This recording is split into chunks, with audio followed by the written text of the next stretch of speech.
I was reading in Isaiah 60 about the sacrifice during the 1,000-year reign of Christ, and I was talking to Terry Rowland, and he gave me some good direction, but he sent me over to Ezekiel 40, chapters 40 through 48, in the 1,000-year reign of Christ.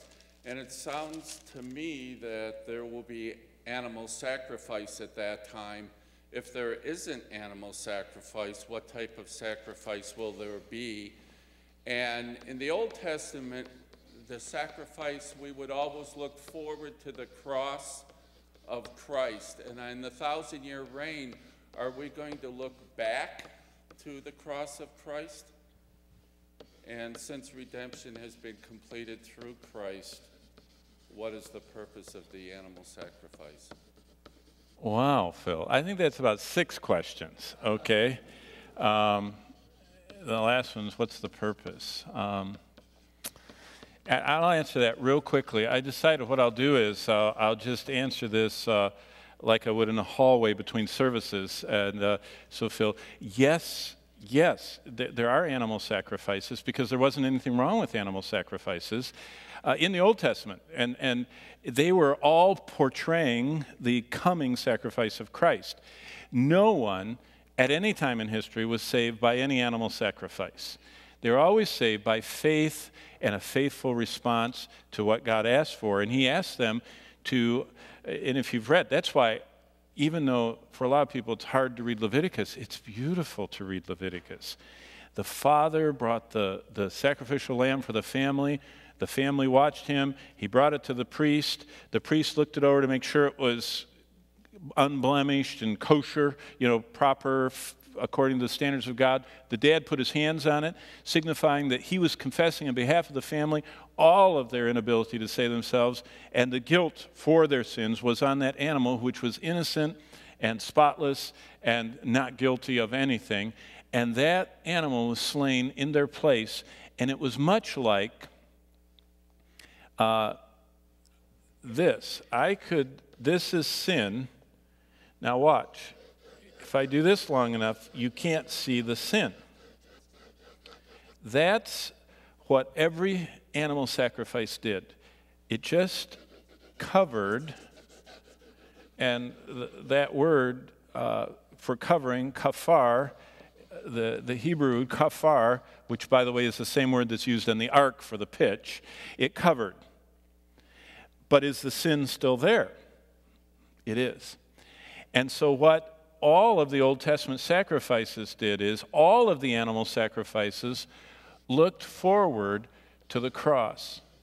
And to answer Phil's question, all of those passages and a whole lot more he didn't mention are when God fulfills all of his promises that he's made that have never been fulfilled yet for Israel. And part of them will be that during the millennial time, which is mentioned 6 times in Revelation 20, 1,000, 1,000, 1,000, 1,000, 1,000, and 1,000.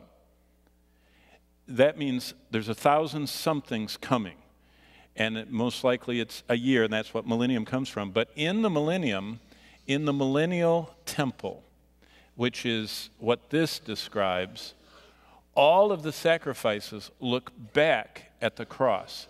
Just like no one was saved by an animal sacrifice, they were just saying, yes, I need a substitute who will someday die in my place, and this animal sacrifice covers, but doesn't take it away. The word for taking away is the expiation, the actual removal that Jesus Christ, it was covered. The condemnation was taken away, but it was still there until the cross, and then the cross doesn't cover, it forever removes, and it is once and for all gone. And so that's why in the millennial temple they'll say, none of these sacrifices are anything but a picture looking back, because Jesus said we only have communion until he what? Comes. The millennial temple is after Christ returns. So that's the whole understanding of it. He has come back. There's no more celebration of communion because he has returned.